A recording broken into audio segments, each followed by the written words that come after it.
Soyez les bienvenus dans la maison du Seigneur. Amen. Amen. Amen. Sans plus tarder, je vous invite à se tenir debout.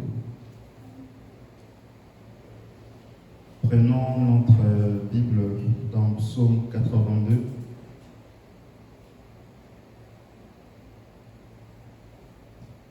Psaume 82. Lisons. Dieu se tient dans l'assemblée de Dieu, il juge au milieu de Dieu. Jusqu'à quand jugerez-vous avec injustice et aurez-vous égard à la personne des méchants? Faites droit aux faibles et à l'orphelin, rendez justice aux malheureux et à l'indigent, libérez les faibles et les pauvres, arrachez-les à la main des méchants. Ils n'ont ni connaissance ni intelligence, ils marchent dans les ténèbres, tous les fondements de la terre chancellent. J'avais dit, vous êtes de Dieu, vous êtes tous les fils du Très-Haut, cependant vous mourrez comme les humains. Vous tombez comme un prince quelconque. Lève-toi, ô Dieu, juge la terre, car tu as un héritage dans toutes les nations. Amen. Amen. Que Dieu ajoute la bénédiction dans sa parole. Nous allons chanter. Nous allons louer notre Dieu. Amen. Sans plus tarder, nous allons prendre notre livre des cantiques. Amour rédempteur. Amen. Amen.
Si vous avez des requêtes, n'hésitez pas à soulever votre main droite. Prions ensemble. Bienvenue Père Céleste. Ô Seigneur Dieu, Nous venons humblement devant ton trône de miséricorde avec tes petits-enfants dont ton évangile a affronté. Au nom puissant du Seigneur Jésus-Christ, ce nom précieux que tu as donné parmi les hommes, même les familles sur la terre et dans le ciel portent tous un seul nom, le nom du Seigneur Jésus-Christ. Et voilà pourquoi, Père, tu as donné à tes enfants le pouvoir de devenir enfants de Dieu, selon laquelle ils ne sont pas nés du désir de l'homme, mais de la volonté de ta parole. Et Père bien-aimé, tu as dit, venez à moi, vous qui êtes fatigués, chargés, je vous donnerai du repos. Père bien-aimé, nous venons avec nos défauts, nos manquements, et que toi, qui es le parfait, tu puisses enlever à nous tout ce qui est Moïse, et que toi, tu puisses entrer et que tu ne puisses jamais sortir. Père bien-aimé, nous venons remettre l'équipe d'aujourd'hui entre tes mains. Écarte l'homme du chemin et que toi tu puisses entrer, que tu puisses utiliser qui est ma bouche. Bénis tes enfants, ceux qui ont des requêtes et que tu puisses les exaucer par le parfait nom du Seigneur Jésus-Christ. Nous avons ainsi prié. Amen. Encore une fois, soyez le bienvenu dans la maison du Seigneur. Vous pouvez vous asseoir. Josué disait que moi et ma maison, nous servirons l'Éternel. Et je crois que cet après-midi, nous avons beaucoup de Josué. Et je sais que parmi nous, il y avait certains qui étaient en congé, en vacances. Et nous remercions Dieu qui nous a amenés ici en bonne santé. Amen. Et nous le glorifions pour cela. Merci Seigneur. Amen. Amen. Et comme le prophète, un jour, il expliquait l'histoire de John Sproul, qui était son ami intime. Un jour, ils étaient venus ici en Alsace, à Metz, pour voir le statue de Jésus. Et lorsqu'ils sont arrivés là-bas, ils ont vu le statue. La femme de John Sproul a commencé à critiquer le statue en disant qu'il n'y avait pas de souffrance. Et les guides qui étaient à côté d'eux les a dit, si vous voulez avoir la souffrance de Jésus, venez vous asseoir dans l'estrade. Et quand ils se sont agenouillés dans l'estrade, ils ont levé leurs yeux au ciel. C'est là qu'ils ont vu le visage de Dieu avec toute la souffrance. Et nous croyons que nous sommes dans l'expectative d'écouter Dieu. Si nous venons écouter Dieu, Dieu va nous parler. Amen. Si nous venons critiquer les gens, le diable va nous montrer des gens à critiquer. C'est ça. Et nous obtenons ce que nous attendons. Amen. Amen. Comme Moïse et Pharaon, ils regardaient tous dans la même fenêtre, dans la même direction. Mais quand Pharaon regardait les enfants d'Israël, pour lui, c'était des esclaves. Alors que Moïse, quand il regardait les enfants d'Israël, disait que c'était le peuple béni de Dieu. Amen. Et quand nous venons ici, vous devez vous poser la question, quand tu regardes, qu'est-ce que tu vois? Quand tu écoutes, qu'est-ce que tu attends? Amen. Amen. Donc, nous allons nous lever pour lire la parole de Dieu. Nous savons que dans le monde, quand on lève le drapeau, tout le monde se lève debout. Et quand nous venons devant Dieu, lorsque nous lisons la parole, nous devons aussi nous tenir debout. Parce que la Bible n'a pas de bouche, n'a pas de pieds. Pour pouvoir parler, il doit utiliser notre voix vocale. Et la Bible, c'est Dieu sous forme écrite. Nous allons prendre dans Matthieu 16, versets 13 à 21. On l'avait déjà lu le mois passé. Donc, lisons de Matthieu 16, de 13 jusqu'à 20. Le reste, je vous laisse le lire à la maison pour avoir une bonne compréhension. Lisons. Jésus, arrivé sur le territoire de Césarée de Philippe, posa cette question à ses disciples. Au dire des gens, qui suis-je? Moi, le Fils de l'homme. Ils répondirent, les uns disent Jean-Baptiste, d'autres Élie, d'autres Jérémie ou l'un des prophètes. Mais vous, leur dit-il, que dites-vous que je suis? Simon-Pierre répondit, tu es le Christ, le Fils du Dieu vivant. Jésus reprit la parole et lui dit, tu es Simon, fils de Jonas, car ce ne sont pas la chair et le sang qui t'ont révélé cela, mais mon Père qui est dans le ciel. Et moi, je t'ai dit que tu es Pierre, et que sur cette pierre, je bâtirai mon église, et que les portes du séjour des morts ne prévaudront pas contre elle. Je te donnerai les clés du royaume des cieux. Ce que tu lieras sur la terre sera lié dans le ciel, et ce que tu délieras sur la terre sera délié dans le ciel. Amen. Amen. Nous allons aussi prendre Matthieu 17, juste la continuité pour pouvoir appuyer notre enseignement. Matthieu 17, verset 1. 6 jours après, Jésus prit avec lui Pierre, Jacques et Jean, son frère. Il les conduisit à l'écart sur une haute montagne. Il fit transfigurer devant eux, son visage resplendit comme le soleil, et ses vêtements devinrent blancs comme la lumière. Moïse et Élie leur apparurent, ils s'entretenaient avec lui. Pierre prit la parole et dit à Jésus, Seigneur, il est bon que nous soyons ici. Si tu le veux, je dresserai ici 3 tentes, une pour toi, une pour Moïse et une pour Élie. Comme il parlait encore, une nuée lumineuse les enveloppa, et voici qu'une voix sortit de la nuée qui disait, celui-ci est mon fils, à qui j'ai mis toute mon affection, écoutez-le. Amen. Que Dieu ajoute la bénédiction dans sa parole. Veuillez vous asseoir. Bien avant de commencer notre enseignement, j'aimerais d'abord faire un petit point par rapport à une information que j'avais reçue, parce que nous devons savoir que dans 5 milliards d'années, le soleil va disparaître. Et comme l'homme, le prophète est dit dans l'expectative, on croit toujours à des choses qui viennent, des choses qui ont déjà passé, mais quant aux choses qui se passent maintenant, il ne peut pas voir. Voilà pourquoi le Seigneur Jésus-Christ reprochait aux pharisiens qui étaient devant eux. Il leur disait que lorsque vous voyez le ciel d'un temps clair, vous direz que demain il va faire beau. Et lorsque vous voyez le ciel d'un temps sombre comme aujourd'hui, vous direz que demain il va pleuvoir. Nous savons discerner les signes du ciel, mais quant aux signes du temps, nous ne savons pas discerner. Et c'est la raison pour laquelle j'avais parlé avec un athée par rapport à la disparition du soleil. Vous devez savoir qu'un athée, c'est quelqu'un qui ne croit pas à la parole. Amen.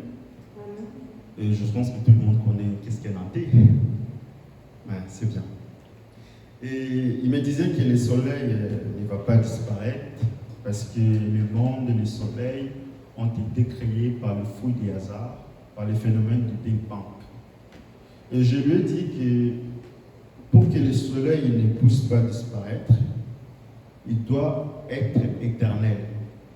Car le mot éternel signifie c'est quelque chose qui n'a jamais eu de commencement, quelque chose qui n'a jamais eu de fin. Or, le soleil a eu un commencement. C'est comme la nuit, un papa qui allume une bûche. Je ne sais pas si des gens connaissent une bûche c'est quoi? C'est comme une pomme. Et quand on allume une bûche la nuit, on s'attend qu'à la fin, ça puisse devenir des cendres. Les cendres, c'est la poussière. Et pour que ça devienne des cendres, il faut que quelqu'un allume le feu.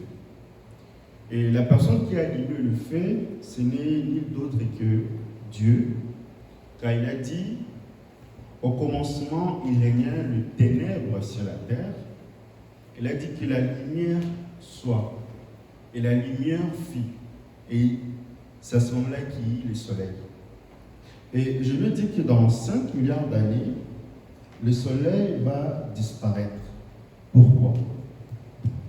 Parce que quand vous prenez le soleil, quand ça donne de la lumière, ça consomme de l'hydrogène. Et les scientifiques ont dit que dans 5 milliards d'années, le soleil va disparaître. Or, quand nous le ramenons dans la parole, nous voyons que Zacharie avait vu ça de loin.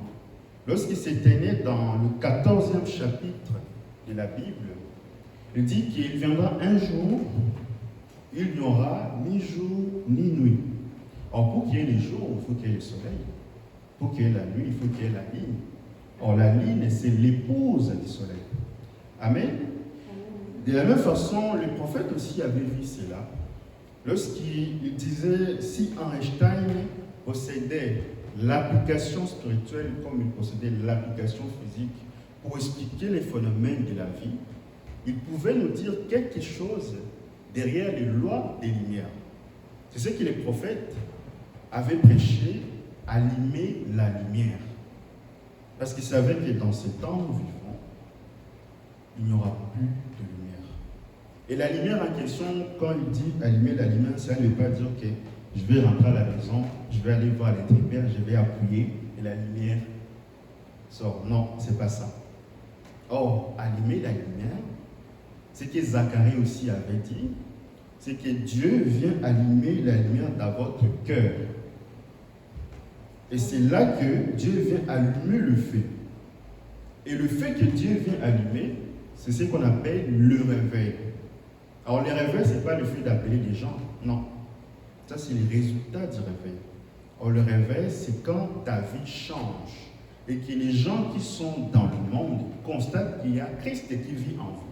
Et quand ils voient Christ en vous, c'est ce qui va leur permettre de venir à l'église. Amen. Et nous ne devons pas attendre que le soleil disparaisse. Parce que le prophète a dit, si vous avez des projets, faites-le. Si vous voulez vous marier, mariez-vous. Si vous voulez construire des maisons, construisez des maisons. Mais vivez chaque jour comme si son avènement serait à la seconde qui va suivre. Amen. Amen. C'est très important. Parce qu'aujourd'hui, je sais que parmi nous, il y en a certains qui passent par des moments difficiles. Parce que nous devons savoir que Dieu, ce n'est pas quelqu'un qui frustre ses enfants. Il permet que les situations arrivent, non pas dans le but de vous frustrer, mais dans le but de forger en vous un caractère qui n'est pas un don, mais une victoire que Dieu vous donne à travers les épreuves de la vie. Amen. Parce qu'aujourd'hui, nous avons beaucoup de gens qui veulent que Dieu leur bénisse. Alors, nous ne devons pas d'abord, premièrement, demander la bénédiction de Dieu, mais nous devons d'abord demander que Dieu nous envoie les épreuves. Parce que ce sont les épreuves qui nous forgent. Ce sont les épreuves qui font que nous puissions être des hommes faits et des femmes faites à l'image du Seigneur Jésus-Christ. Amen. Et je sais que ce n'est pas facile et Dieu ne va pas vous donner des épreuves qui dépassent vos capacités. Il va vous donner des épreuves où il sait que vous serez en mesure de surmonter. Comme il avait dit à Pierre, avant que les coqs chantent 2 fois, tu me régneras 3 fois. Vous savez que Pierre ne pouvait pas arriver jusque-là. Amen. Vous savez les lys. Est-ce que quelqu'un connaît les lys de la vallée? Qu'est-ce que les lys de la vallée? Oui, c'est ça. Les lys pour vivre, c'est une fleur. Merci pour la réponse. Que Dieu te bénisse. les lys, pour vivre, il doit travailler jour et nuit. Alors que Salomon, Macron, Tshisekedi, de toutes leurs gloires, n'ont jamais été vêtus comme l'une d'entre elles.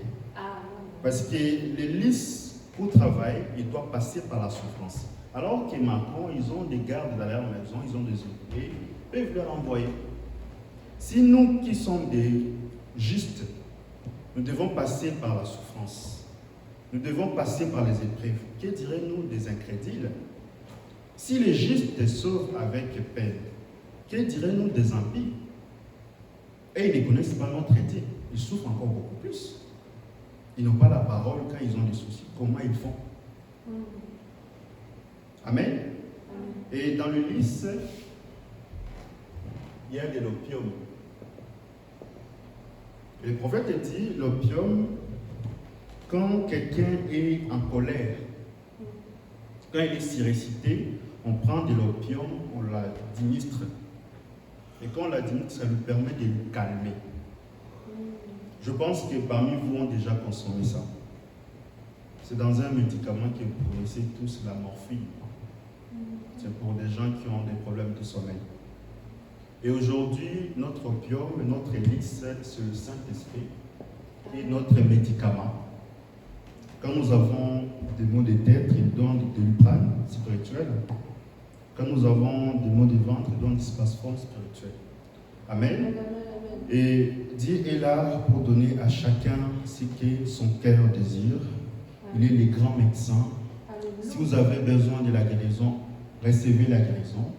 Si vous avez besoin que Dieu puisse répondre à votre prière, recevez la réponse à votre prière, parce qu'il est ici, Dieu, dans la chair humaine. Amen. Et nous savons que les morts n'ont pas d'espérance. Nous sommes des vivants. Christ en vous, l'espérance de la gloire. Amen. Amen. Donc c'était juste une petite parenthèse, juste pour vous mettre à jour, parce que c'est très important d'être toujours à jour. Amen. Amen. Donc nous avons... Vous êtes prêts? Amen. Vous êtes prêtes? Nous allons reprendre là où nous sommes arrêtés.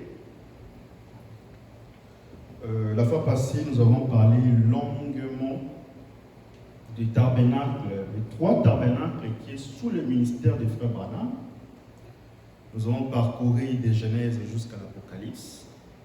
Nous avons vu que le Seigneur Jésus-Christ, dans son ministère avait produit des esprits jumeaux. Parce que quand nous partons en Éden, nous avons Caïn et Abel. Nous avons l'esprit de vérité et l'esprit des mensonges. L'un combattait toujours l'autre. Là, on arrivait à faire la différence entre les deux. Après, on a eu Isaac et Ismaël. L'un combattait toujours l'autre. Après les déluges, on a eu Jacob et Esaü. Là, c'était compliqué de faire la différence parce qu'Esaü, dans sa vie, il vivait une bonne vie plus que même Jacob. Et dans le Nouveau Testament, on a eu Judas et Jésus. Judas, en tant que disciple, c'était compliqué de lui faire des reproches. C'était plutôt à Pierre qui Dieu reprochait tout le temps. Or, Judas était là.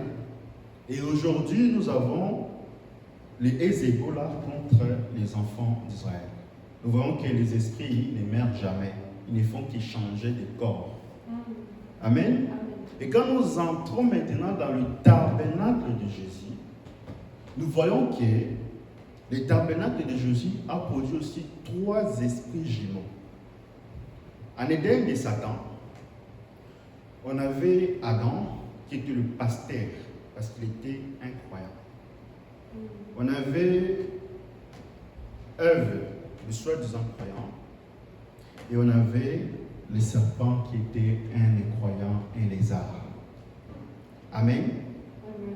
Et quand nous entrons dans l'arche de Noé, nous voyons aussi qu'il y avait aussi 3 jumeaux. Combien de gens parmi nous savent que Noé avait eu des jumeaux? Il y avait eu 3 jumeaux. C'était des triplets. C'était Sem, Cham et Japheth. Ce sont nos ancêtres. Amen. Amen. Et quand nous entrons dans le tabernacle de Moïse, nous voyons aussi que là aussi nous avons 3 tabernacles. On avait le parvis extérieur, le lieu saint et le lieu très saint. Et dans le Nouveau Testament, c'est Pierre qui a voulu maintenant construire ces 3 tabernacles lorsqu'il s'éteignait sur la montagne de la transfiguration.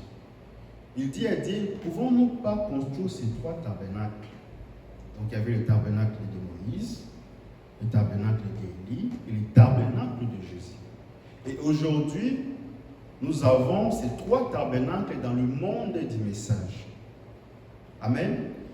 C'est à travers ça que nous avons essayé de parcourir toute la Bible pour essayer d'expliquer cela. Quand je dis que Sem et Cham et Japheth sont des jumeaux, vous comprenez ou vous voulez que j'explique? Où ça ira? Vous voulez que j'explique? Ça ne va pas prendre beaucoup de temps. C'est comme vous voulez. Mais c'est mieux qu'on explique comme ça, vous aurez un fondement pour ne pas dire qu'on invente des choses. Donc, quand nous prenons Genèse 5, les descendants d'Adam, vous allez voir que dans Genèse 5, la Bible dit, verset 3, Adam, âgé de 130 ans, engendra à sa ressemblance, selon son image, il donna le nom de Seth. C'est-à-dire que dans la généalogie, à chaque fois que Adam avait atteint 130 ans, c'est là qu'il avait un fils. Et vous allez voir, quand vous lisez jusqu'à la fin, vous allez voir que Seth aussi, à l'âge de 105 ans, il avait un fils. Mais quand on arrive à Noé, vous allez voir que Noé, âgé de 500 ans, a eu en même temps Cham, Sem et Japheth. Comment vous l'expliquez? Comment vous l'expliquez? Dans un an, on ne peut pas avoir 3 enfants. Soit on a plusieurs femmes, soit on a une femme qui nous a donné 3 jumeaux. Or, nous savons que Noé n'était pas polygame. Pourquoi? Parce que quand nous prenons 1 Pierre 3, 18, la Bible dit, lorsque le Seigneur Jésus-Christ était allé dans le séjour des morts pour prêcher aux âmes qui étaient emprisonnées, lorsque la patience de Dieu a été prolongée au jour de Noé, la Bible dit qu'il fit 8 âmes qui ont été sauvées.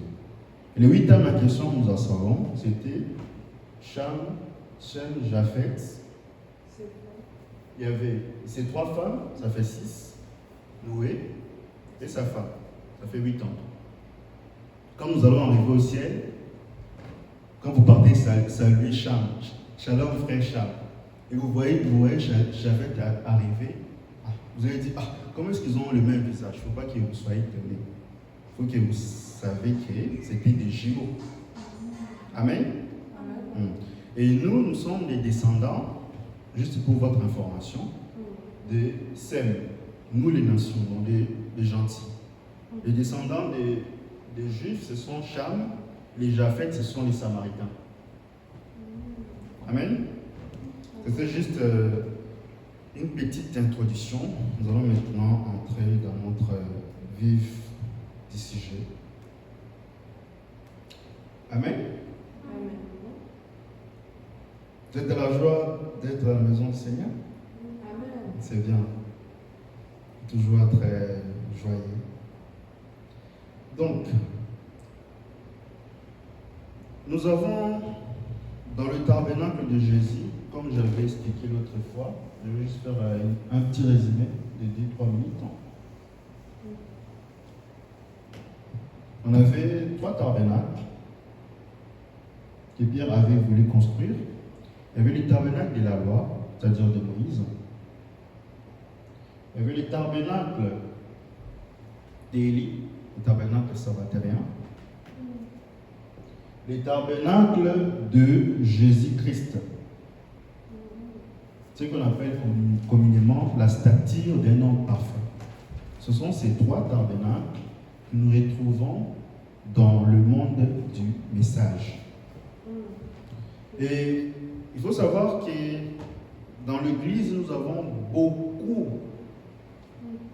de légalistes. Alors, les légalistes, ce sont des personnes qui portent justement ces tabernacles de la loi. Parce qu'à l'époque, le pharisien était venu poser la question au Seigneur Jésus-Christ. Est-il permis à un homme d'expédier sa femme pour cause de l'adultère? Le Seigneur Jésus-Christ, qui était le maître de la loi, il les a répondu. C'était à cause de la dureté de votre cœur que Moïse s'est senti poussé de vous écrire ça ainsi. Et il les a dit, au commencement, il n'en était pas ainsi. Qu'est-ce qu'il y a eu au commencement? On avait juste Adam et Ève. Or, les légalistes, ce sont des chrétiens qui étaient dans le monde. Ils étaient habitués à avoir plusieurs copines. Or, nous savons que nous, en tant que chrétiens, nous n'avons pas droit au copinage. Nous ne croyons pas à ça. Et quand ils arrivent dans le message, ils vont chercher une église où il y a la polygamie, justement pour cacher leur désir charnel. Et quand ils arrivent là-bas, ils prennent une position légaliste. Et c'était ces pharisiens qui étaient là devant Dieu, qui étaient des légalistes, essayaient de poser la question au Seigneur Jésus-Christ. Le Seigneur Jésus-Christ les a remis. Qu'est-ce qu'il y a eu au commencement?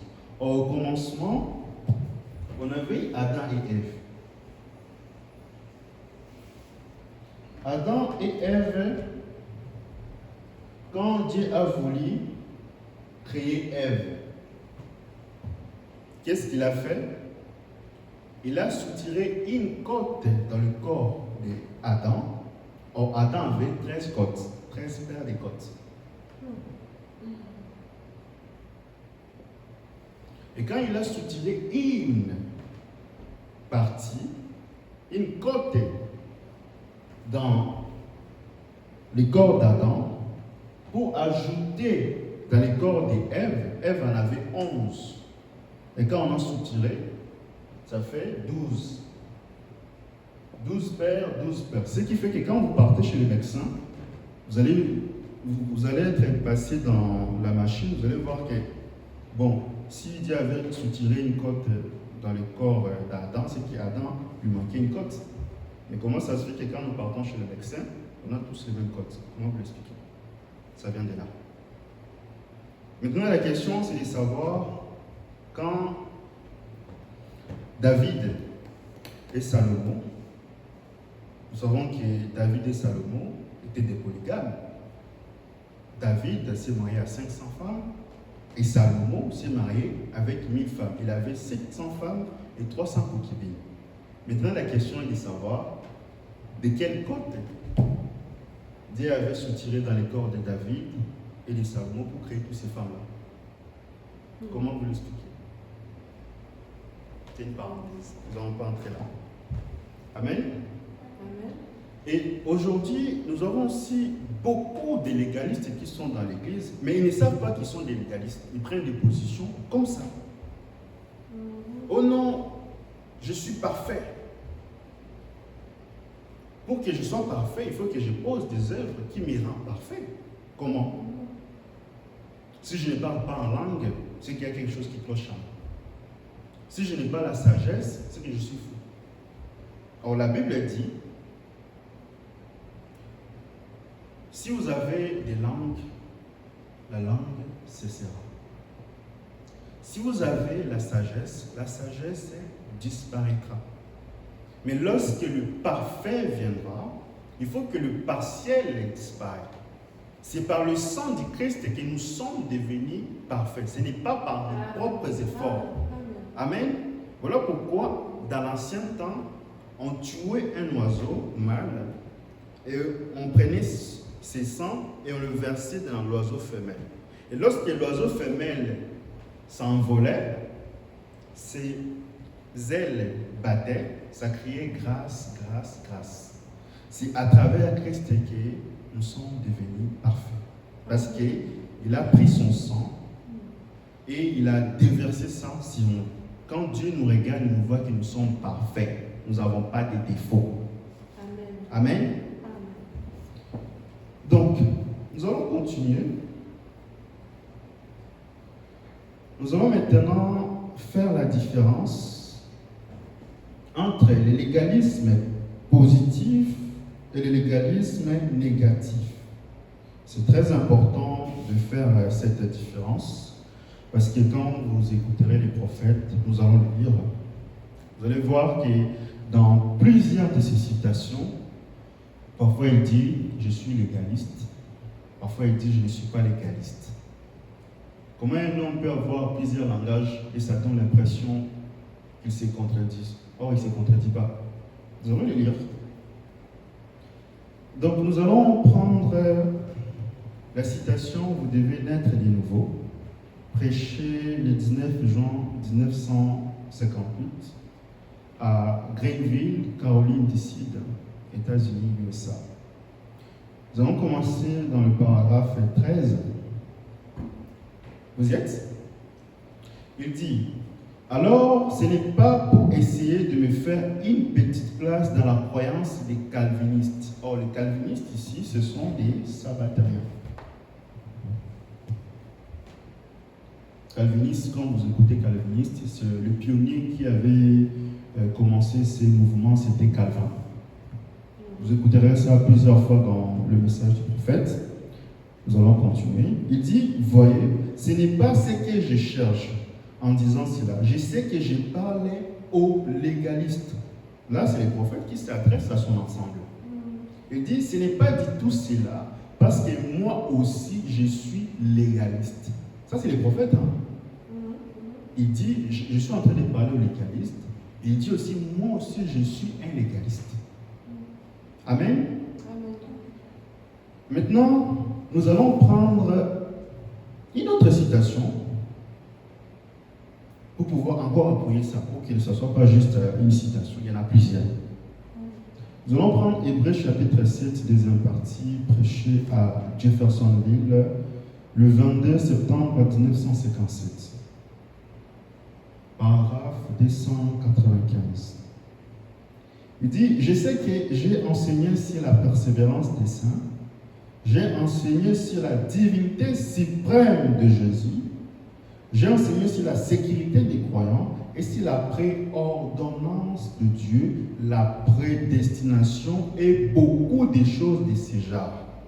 Et je sais que dans mon assemblée, là il s'adresse dans son assemblée, il y a beaucoup de légalistes, ce qui est parfaitement bien.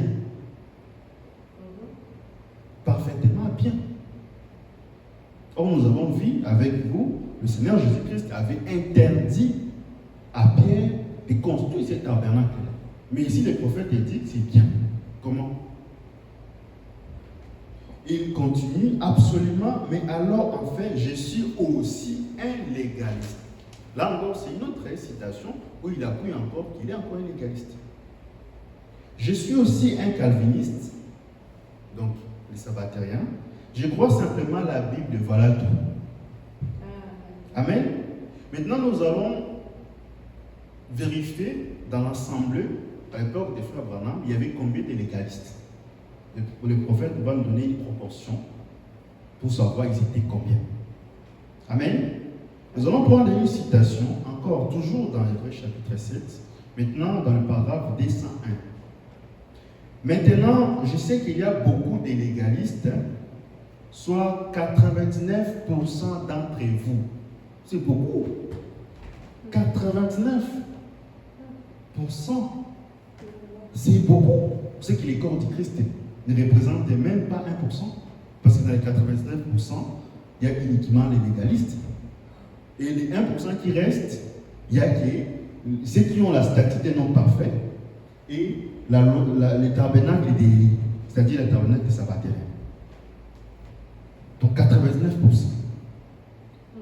Nous avons lu avec vous, il a dit que le légalisme, c'est un tabernacle d'abord parfaitement bien. Maintenant, nous allons prendre une citation où il dit que c'est les côtés négatifs.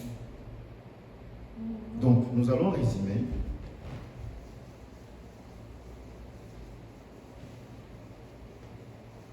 Nous allons résumer ça.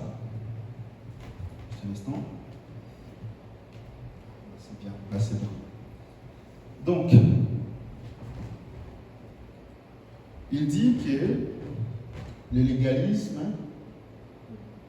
donc je vais abréger positif, donc c'est bien. Le légalisme négatif. Nous allons prendre une citation, il dit que le légalisme est les côtés négatifs de l'épouse.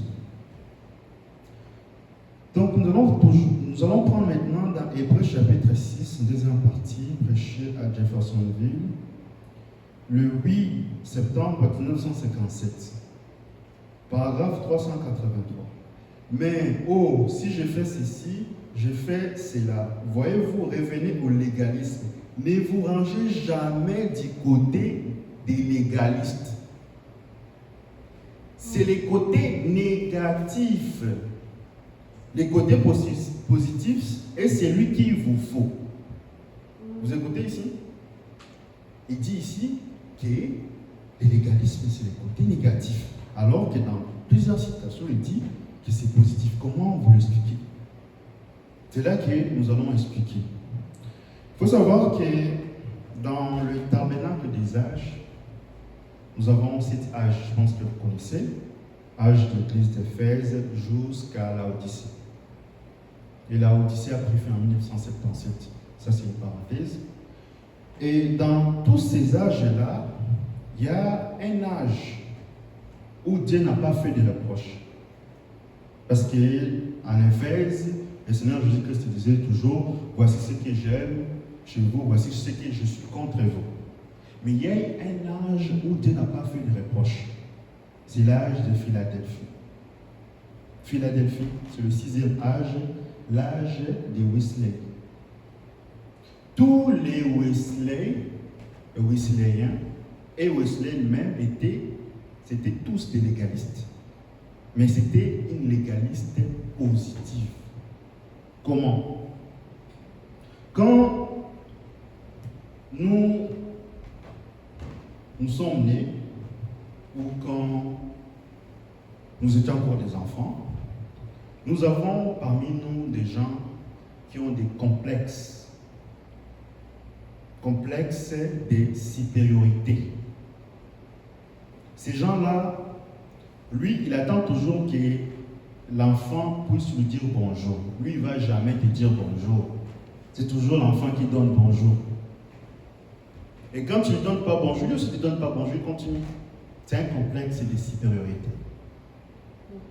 Et maintenant, pour pouvoir lutter contre ces complexes, le prophète a dit, les légalistes wesleyens, qui est une légaliste positif, qu'est-ce qu'il faisait?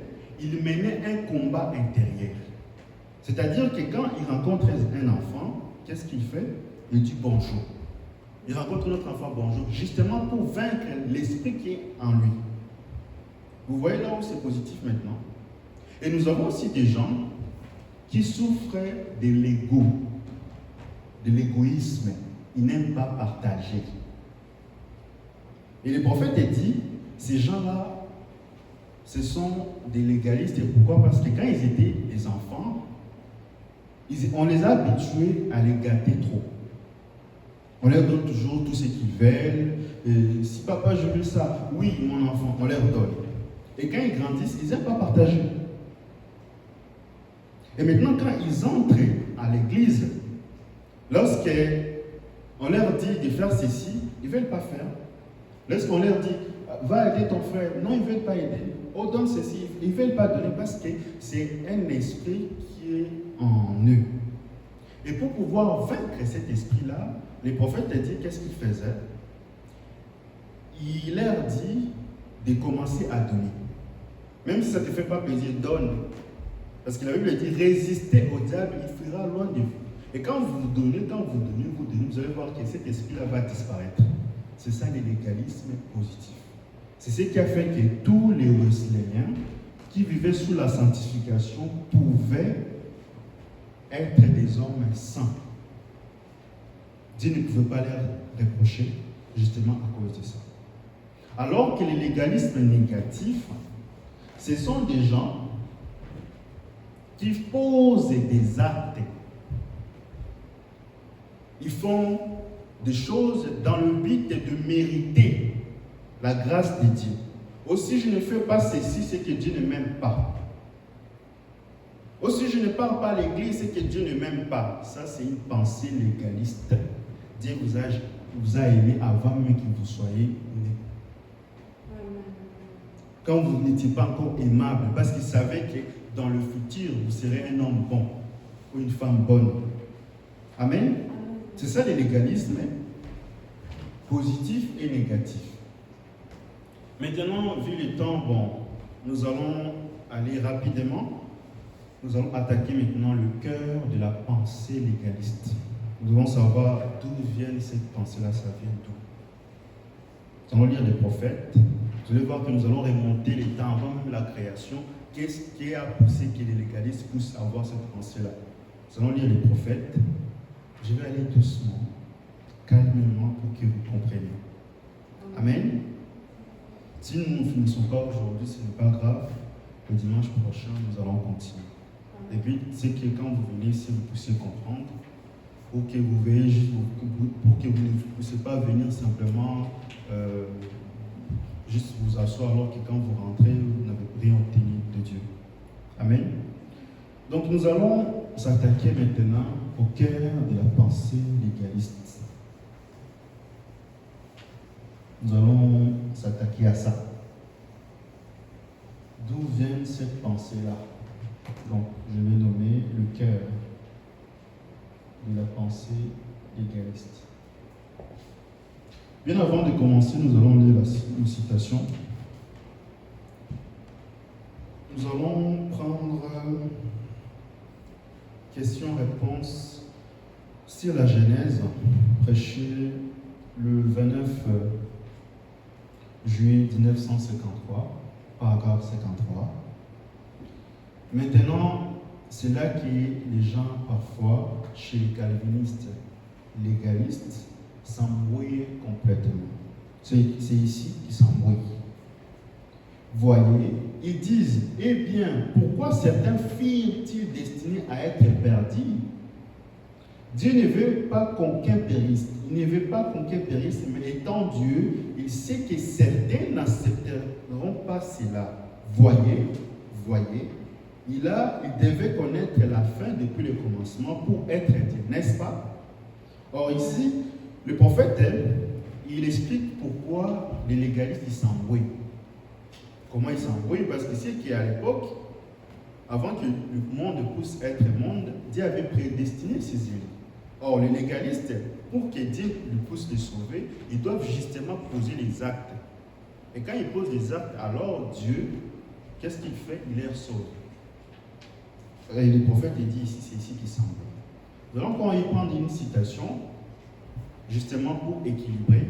Vous savez, quand quelqu'un est en erreur, la Bible ne nous dit pas de couper des liens. Non. Quelqu'un peut se tromper, ce n'est pas un souci, mais ça reste notre frère. Amen. Amen. Nous allons prendre une citation justement pour équilibrer pour ceux qui en ont les pensées légalistes, pour ne pas dire que les frères et sœurs disent ceci, donc nous allons lire les citations. Amen. Amen. Dans l'Épître aux Éphésiens, quand nous prenons citation Épître aux Éphésiens est comparable au livre de Josué, prêché le 15 mai 1960 à Jeffersonville, il dit, paragraphe 10, « Je ne voudrais en aucune façon essayer de mettre en doute quelque chose qu'une personne m'aurait dit comme venant de Dieu. » Vous écoutez les prophètes? « Je croirais cela même sans le voir dans les Écritures. Je voudrais quand même croire la parole de ses frères. » Vous écoutez les prophètes? Amen. Il se pourrait bien que je m'en tienne simplement à la Bible. Mais quand même, je crois que le frère peut tout simplement avoir mal compris la chose. d'une façon ou d'une autre, qu'il s'est peut-être embrouillé, néanmoins, je crois toujours qu'il est mon frère. Amen. Parce qu'aujourd'hui, dans les réseaux sociaux, vous écoutez des gens, quand ils écoutent des prédicateurs prêcher sur YouTube, lui, il écoute les prédicateurs, non pas dans le but d'avoir quelque chose de dire, mais dans le but de critiquer. La personne peut se tromper. Tous nous commettons des erreurs. Mais est-ce que cela fait de lui un ennemi? Non. Le prophète dit, quelqu'un peut se tromper, mais il reste quand même mon frère. Amen. Mal voir, ce n'est pas un péché. Dieu donne sa révélation à qui il veut. Amen. Maintenant, nous allons maintenant prendre une autre citation pour pouvoir appuyer cela. Nous allons prendre la foi, prêchée à Prince Albert le 15 août 1956, paragraphe 23. Et Abraham fut appelé par la grâce et par l'élection. Et quand il fut appelé, quand il réussit son appel, il fit donner l'alliance de Dieu, non pas parce qu'il était un homme bon. Vous écoutez? Les légalistes, et ils veulent plutôt être un homme bon. Mais ici, le prophète, il fait la différence. Mais cela lui fit donner sans condition. Amen. Amen. Or, les légalistes, c'est justement, et quand ils font des choses, c'est par condition. Donc, je vais faire des choses justement pour que Dieu m'approuve, pour qu'il me sauve. Non. C'est sans condition. Dieu l'a aimé comme ça, sans condition. Tu n'as pas besoin de prouver quoi que ce soit. Non. Amen. Il continue. Maintenant, ceci va faire du mal aux croyants légalistes. Là, il s'attaque aux légalistes. Juste un tout petit peu maintenant. Ce n'est pas mon intention de pincer. Ce n'est pas l'intention de blesser les gens. Parce qu'aujourd'hui, sur les réseaux sociaux, quelqu'un il sait que l'autre fait ceci, donc il prend des citations dans le but de critiquer l'autre, dans le but de le blesser. Le prophète dit ici, ce n'est pas dans l'intention là. Ce n'est pas dans l'intention de le blesser. Mais nous voulons connaître la vérité. Vous voyez la différence? Quelqu'un qui t'aime te dira, ce que tu as fait, c'est mauvais. Il ne va pas, non, comme c'est quelqu'un que je ne connais pas, quand il fait des erreurs, bon, je laisse comme ça. Quand quelqu'un t'aime, il te dira ton défaut, c'est parce qu'il se soucie de toi. Car Dieu a dit, moi, je corrige et je châtie tous ceux qui j'aime. Quand quelqu'un te corrige, c'est parce qu'il t'aime. Amen. C'est important. Il n'y a rien qu'un homme puisse faire pour se sauver. Nous sommes déjà sauvés par la grâce. C'est vrai. Vous ne pouvez pas arrêter de manger la viande. Vous ne pouvez pas arrêter de faire ceci. Vous ne pouvez pas arrêter. Il n'y a rien que vous puissiez faire. Christ vous a sauvé et c'est tout et c'est vrai. Amen. Vous ne pouvez même pas venir à lui à moins qu'il vous a premièrement choisi. Retenez mon choix. Avant de venir, le choix c'est quoi? Amen. Il a dit, ce n'est pas vous qui m'avez donc choisi. Ce n'est pas nous qui avons choisi Dieu, non, c'est lui qui nous a choisi. Amen. Parce qu'il nous a connus avant que le monde existe.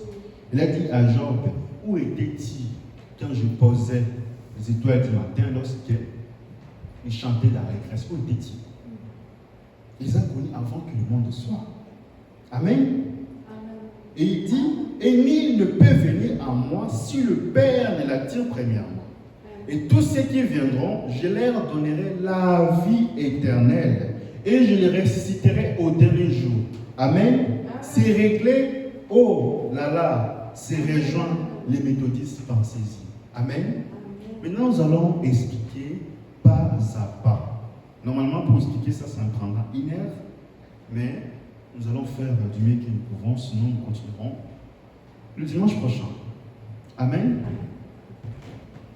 Donc, nous allons d'abord, nous devons savoir, dans l'anatomie spirituelle d'un chrétien, nous avons 3 choses. Nous avons le corps,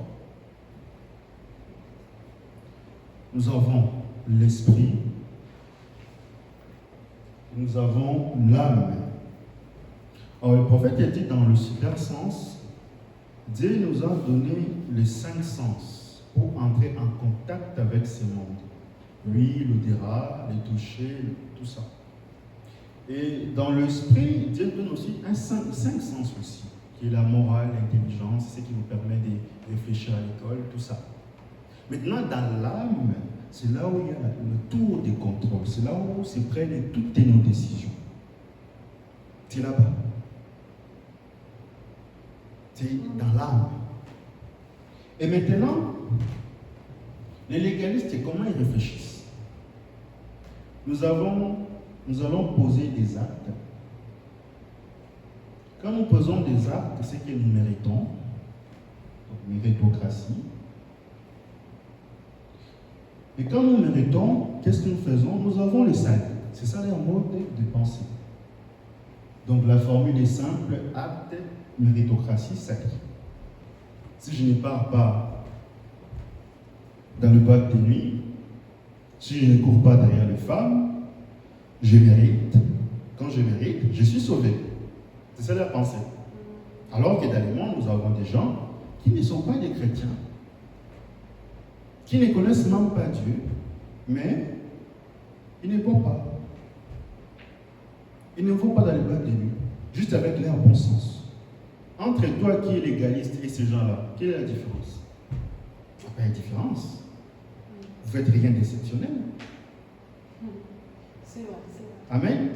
Maintenant, nous allons définir qu'est-ce qu'est le salut.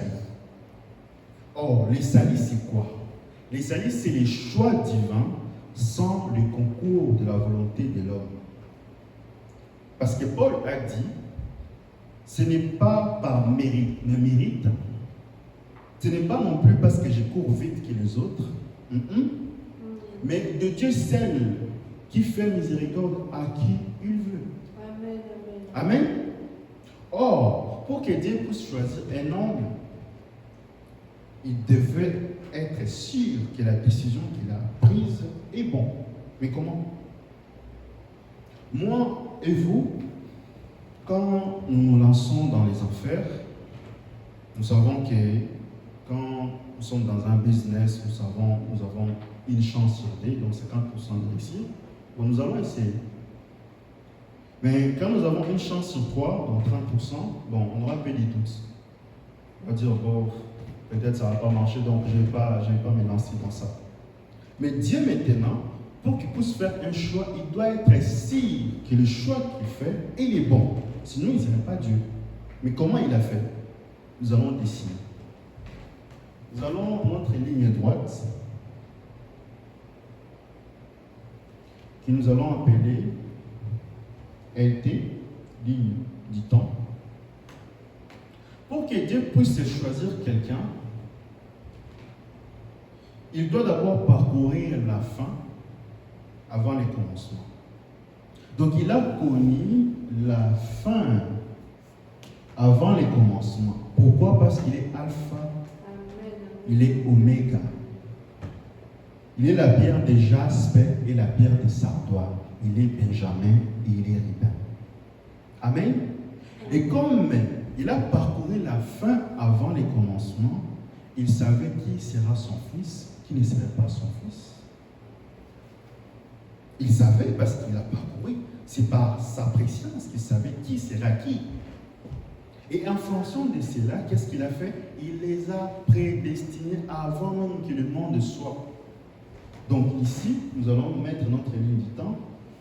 Nous allons dire que ça, c'est avant les commencements. Donc ce sont les élus. Il pouvait dire à Jérémie, moi j'étais établi prophète de nation avant que tu sois né sous le sein de ta mère. Amen. Comment? Parce qu'il a connu Jérémie avant. Il savait que Jérémie serait son enfant. Il savait que Jérémie va soutenir son œuvre. Jérémie va évangéliser pour sa parole. Amen. Et comme Dieu savait tout cela, il les a prédestinés. Il les a élus avant que le monde soit. Amen. Et ces enfants-là, qu'est-ce qu'ils ont fait? Ils ont accompli 3 choses dans leur vie. C'est très important. Ils ont accompli 3 choses. C'est qu'ils ont manifesté Christ dans leur vie. C'est la première chose. Ça, c'est le but de la création. Ils ont laissé Dieu pour savoir l'autorité dans leur vie. Et ils ont rétabli l'alliance qu'ils avaient avec Dieu avant la chute. Ce sont ces trois choses-là que ces enfants ont accomplies. Parce qu'aujourd'hui, vous allez avoir des gens qui vont dire « Je vais être enlevé. Oui, je vais être enlevé. » Tu vas être enlevé comment? Tu ne sais même pas d'où tu viens. Loin de moi l'intention de se moquer de qui que ce soit. Parce que même le diable va dire « Moi aussi, je vais être enlevé. » Parce que quand tu dis « Je vais être enlevé », mais tu présumes. Or, le soleil, quand il est encore le matin, il s'élève comme un petit enfant. Quand on arrive à midi, il grandit un peu. Et le soir, il disparaît. Et demain, il renaît. Pourquoi? Pourquoi le soleil renaît chaque jour? C'est parce que quand Dieu envoie le soleil a un but, il accomplit. C'est pourquoi Dieu l'a créé. Voilà pourquoi quand il nous donne la lumière, c'est pour réveiller toutes les semences qui étaient enfouies dans le sol. Et c'est de cette façon-là que Dieu le ressuscite chaque jour. Vous connaissez les pommiers? Les pommiers, vous ne verrez jamais un pommier manger sa pomme pour lui-même. Il donne ça toujours pour les autres. C'est ça la vie éternelle. Amen. Vous ne verrez jamais un pommier manger sa propre pomme. Non, même le manguier, non. Amen. C'est très important. C'est très, très important. Parce qu'aujourd'hui, nous avons des gens qui ont des crises d'identité à l'église. Ils ne savent même pas où est-ce qu'ils sont venus. Ils ne savent même pas où est-ce qu'ils vont aller. Je vais aller au ciel. C'est bien, c'est facile. Hein? Vous pensez qu'aller au ciel, c'est de l'eau à boire? C'est sous une tapis de fleurs. Vas-y, mon frère, vas-y. C'est un chemin rocaillé, semé d'embûches. Mais à la fin, il y a une victoire qui vous attend. Amen. Et justement, les légalistes, comme ils savaient que Dieu a connu la fin avant les commencements, qu'est-ce qu'ils font? Ils vont maintenant poser des actes bons, pour que quand Dieu va voir ces actes, donc il va les sauver. Oh, c'est justement là qu'ils se trompent. Nous avons lu avec vous que ces enfants ont accompli des choses dans la vie. Ils ont accompli ces trois choses-là, c'est très important. Et quand vous voyez les légalistes raisonner comme ça, la chose à laquelle ils ont peur, c'est d'aller en enfer. Oh non, je vais à l'église, sinon si je ne pars pas à l'église, je vais aller en enfer. Oh, Dieu n'envoie jamais quelqu'un en enfer. Dieu n'envoie jamais quelqu'un au ciel. L'enfer et le ciel est sur la terre. C'est votre attitude qui reflète où est-ce que votre esprit se situe à l'ère à laquelle je vous dis. Parce qu'il y a des gens qui sont déjà morts, mais ils marchent. Ils marchent en route, mais il est déjà mort. Comment vous l'expliquez? Parce qu'aujourd'hui, nous avons des gens, ils attendent simplement quand on va enterrer quelqu'un, c'est là qu'on va dire que la personne est morte. Quand Dieu avait dit à Adam et Ève, le jour où vous allez manger les fruits, c'est le jour où vous mourrez. Mais quand ils ont mangé les fruits et ils ont fait tout cela, est-ce qu'ils étaient morts? Ils étaient encore vivants, ils marchaient. Ils étaient morts devant Dieu. Et quand le prophète est allé dans l'au-delà, il a vu ces femmes-là qui étaient en enfer. Et quand il est revenu dans notre monde, lorsqu'il était dans l'alimentation, il était avec Méda, il les avait aperçus. Le frère Branham a eu un vertige, je vais tomber par terre. Il a dit, Méda, je vais te rencontrer ça à la maison. C'est quand il est arrivé à la maison, il lui a expliqué que, tu vois, les deux femmes-là, je les ai vues en enfer. Mais dans le monde, ils vivaient. Parce que leurs âmes étaient emprisonnées. Mais ils marchaient. Parce qu'aujourd'hui, nous avons des gens, la personne est déjà en enfer, mais il ne sait pas. Loin de moi l'intention d'envoyer qui que ce soit en enfer. Non, ce n'est pas mon intention. Parce que le prophète a dit, nous devons prêcher comme si tout le monde va aller au ciel, mais moi et toi, nous savons que ce n'est pas tout le monde qui va aller au ciel. Amen. Et ces gens-là, leur pensée et dirigés par les choses de ce monde. Ils ont toujours la rancœur dans leur cœur, ils ont des médisants, de la jalousie. Ce sont ces atmosphères-là qui les animent. Mais ils sont déjà morts spirituellement. Mais ils marchent. Amen. À moins que Dieu puisse vous sauver en dernière minute. Vous pouvez vivre une mauvaise vie, à la fin Dieu vous sauve. Comme il avait sauvé le voleur qui était sur la croix. Il a dit, moi et toi nous serons au ciel. Alors que dans le monde, il y avait des gens qui savaient que les voleurs là étaient un voleur, ils devaient aller en enfer. Quand ils vont arriver au ciel, ils vont voir le voleur. Et Dieu, le voleur ici, qu'est-ce qu'il fait ici? Oh, ils ne savaient pas qu'il est dans le monde et le voleur avait changé sa vie. C'est étrange, non? C'est la fin qui justifie les moyens. Amen. Donc nous allons continuer. Maintenant, quand Dieu a élu ses enfants, il les a écrits. Il a écrit leurs noms dans un livre. Nous tous, nous avons des noms ici, non? Est-ce que vous avez déjà vu quelqu'un qui n'a pas de nom marcher? Allez juste voir quelqu'un, tu dis, tu as un nom? Oui, j'ai un nom. Même un bébé, il a un nom. À l'école, vous ne verrez jamais quelqu'un qui n'a pas de nom. Le professeur dit, qui n'a pas de nom? Il n'y aura personne qui va lever la main. Non, vous tous, vous avez des noms. Amen. Amen. Et Dieu, comme il avait connu ses enfants, il a écrit leurs noms dans un livre. Or, les livres que Dieu avait écrit leurs noms, c'est les livres qu'on appelle les livres de vie. Amen. Les livres de vie de l'agneau. Parce qu'il y en a deux. Il y a les livres de vie de l'agneau et les livres de vie.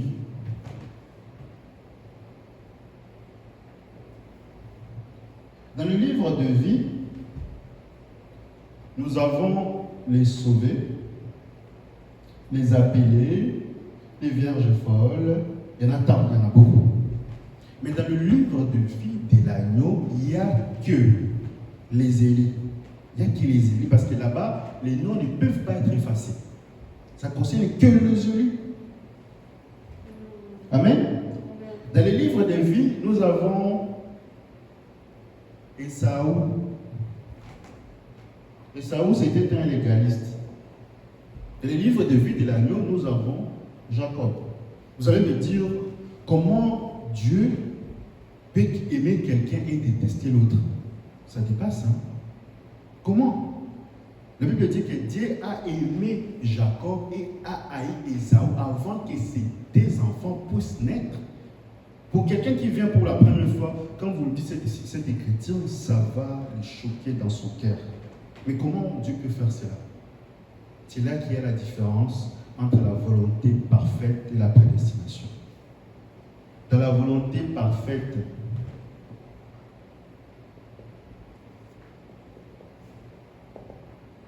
la prédestination. Dans la volonté parfaite, Dieu n'a voulu qu'aucun périsse, mais tous puissent venir à la repentance. Mais dans la prédestination, il savait que Jacob serait bon et Ésaü serait mauvais. Et comme il savait que Jacob serait bon, il a aimé avant que le monde soit. C'est ça, aimer pour Dieu. Parce qu'aujourd'hui, nous avons des gens, ils peuvent faire tout. Ils peuvent acheter des choses dans le marché, faire du bien. Dieu ne les aime pas. Dieu ne les aime pas parce qu'il connaît leur faim. Il ne les aime pas. Paul avait dit ça. Il dit, quand bien même je donnerai mes biens aux pauvres, si je n'ai pas l'amour, je ne suis rien. Les footballeurs que vous voyez là, que vous connaissez, mais ici, les gens, Mbappé, tous ces footballeurs-là, lorsqu'ils font des aides, ils donnent des œuvres caritatives aux gens, ce n'est pas dans le but qu'ils les aiment, ils ne les aiment pas. C'est justement pour qu'ils ne puissent pas payer les impôts. Or, l'amour ne cherche pas son intérêt. C'est où l'amour dans ça? Donc toi, tu donnes aux gens les choses, donc le bien pour qu'à la fin, l'État ne puisse pas te taxer cher. Ce n'est pas ça le véritable amour. L'amour ne cherche pas son intérêt, mais les intérêts des autres. l'amour ne jalousie pas. L'amour aime. Amen. C'est très important. Et nous avons Ésaü et Jacob. Nous avons aussi des tribus dont leurs noms ont été effacés. Parce qu'il faut savoir que dans le livre, dans ces deux livres qui est distinct, dans le livre de vie, Dieu peut effacer votre nom. Dans le livre de vie, Dieu peut effacer votre nom, Dieu peut ajouter. Mais dans le livre de vie de l'agneau, Dieu ne peut pas effacer votre nom. C'est écrit. Tu peux faire autant de choses mauvaises. Dieu t'a déjà aimé. Là-bas, il n'y aura personne qui va effacer ton nom. Or, il y a des tribus dans la Bible dont leurs noms ont été effacés en dessous du ciel. C'est le tribu de Dan et Ephraïm. Parce que dans l'ancien temps, lorsqu'un tribu commettait des abominations, c'est-à-dire qu'il prenait des statues pour pouvoir adorer, la loi était stricte. Il disait, si nous voyons un tribu qui commettait des abominations devant le Seigneur, qu'est-ce qu'ils allaient faire? Ils allaient ôter leur nom. La Bible dit que les noms de Dan et d'Ephraïm, leurs noms ont été supprimés, ont été effacés en dessous du ciel. Mais au ciel, leurs noms existaient. C'est la terre, leurs noms effacés, mais au ciel, leurs noms existaient. Il faut faire très attention. Il faut d'abord s'identifier, savoir dans ces deux livres où est ma place. Parce que Daniel Kiri, quand il était arrivé au ciel, lorsqu'il est arrivé dans la présence de Dieu, il a dit à l'ange gardien qui était devant lui, je suis Daniel Kiri, j'étais un grand homme de Dieu. L'ange a dit, attends d'abord, je vais prendre le livre. Or, le livre qu'il avait pris, c'était le livre de vie de l'agneau. Quand vous écoutez les prophètes de la prédication témoin, lisez entre les lignes, vous allez voir qu'il y a une différence. Et l'ange gardien a dit, Daniel Kiri, je n'ai pas vu ton nom.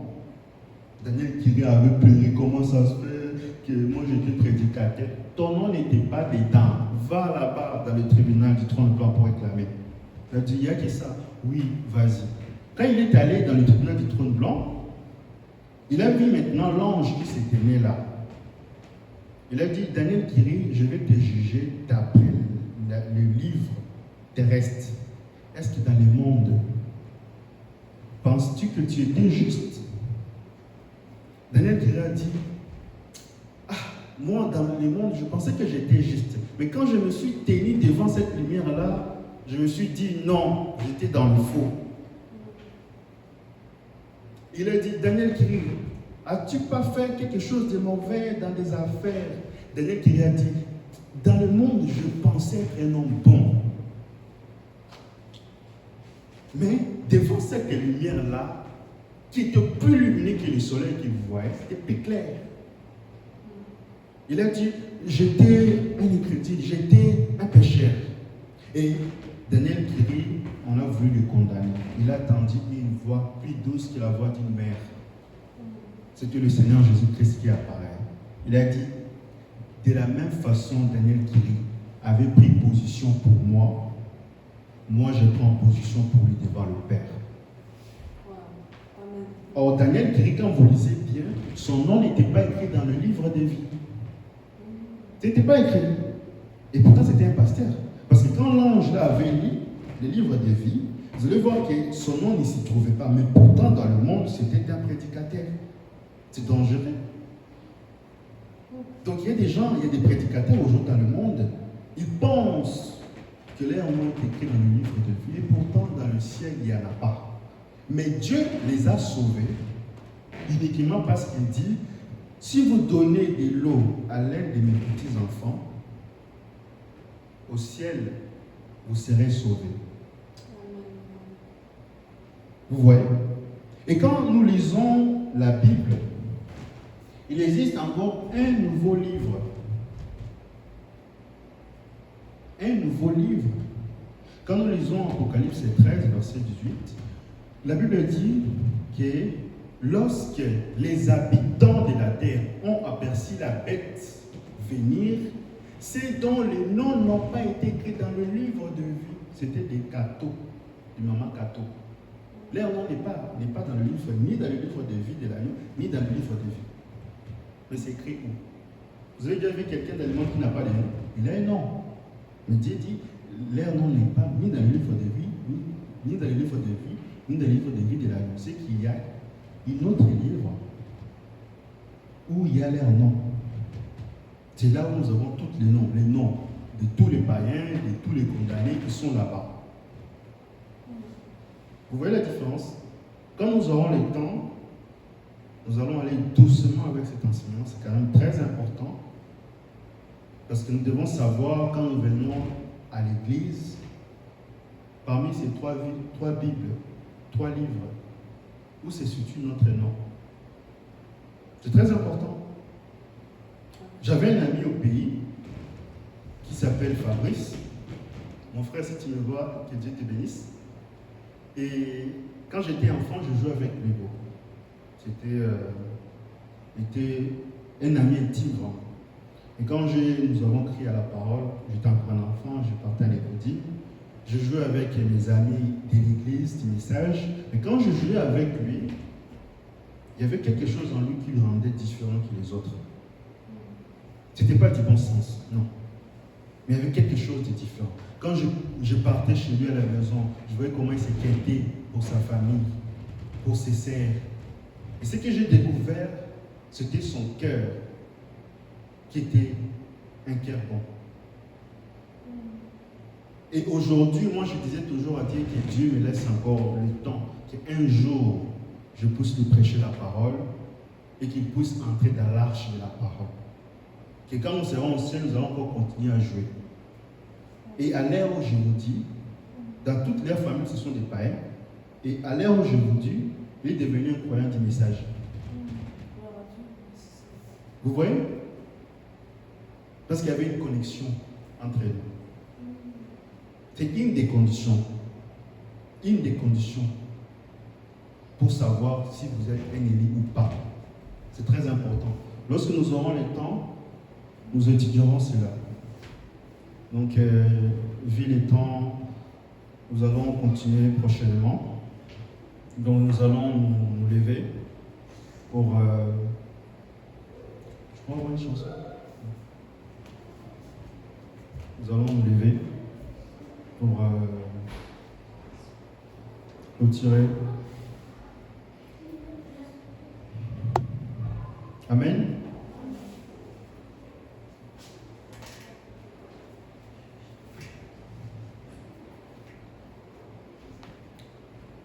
Crois seulement,